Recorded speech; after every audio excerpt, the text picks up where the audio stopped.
Бүгінгі күн мен Шымкент қаласы Қазығұрт номер 66 жалпы орта білім беретін мектептің 11-ші А сынып оқушы Шора Сания Нұрадылқызы 2022-2023 оқу жылының өзін-өзі тану және бақыт фракциясының министрі.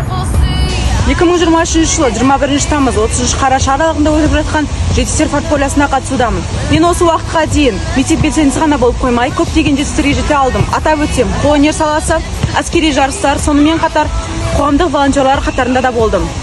Өзін-өзі басқару ұйымының өзін-өзі тану және бақыт фракциясының министрі 10-ші сынып оқушысы Шора Сания Нұрадылқызы 2022-2023 оқу жылында белсенділік танытқаны үшін марапатталады. 2022-2023 оқу жылы барысында өзін-өзі басқару ұйымы мектеп парламент жобасын дамыту жолында атқарған белсенді еңбектері үшін Шора Сания Нұрадылқызы марапатталады. Бірінші дәрежелі диплом, ұлы дала ұрпағы 5-ші республикалық байқауында қолөнер номинациясы бойынша үздік өнер көрсеткені үшін Шора Сания Нұрадылқызы марапатталады. Екінші дәрежелі диплом, тәуелсіздік тұғырым халықаралық байқауында қолөнер номинациясы бойынша үздік өнер көрсеткені үшін Шора Сания Нұрадылқызы марапатталады. Ерлік ұрпақ ұраны атты әскери қолданбалы спорттық сайысында автоматты үздік бөлшектеп құрастырған номинациясымен 66-ші мектеп оқушысы Шора Сания марапатталады. Мадақтама Айбын 2023 9-ші республикалық жастар жиынының қалалық іріктеу кезеңіне белсене қатысқаны үшін Шора Сания марапатталады.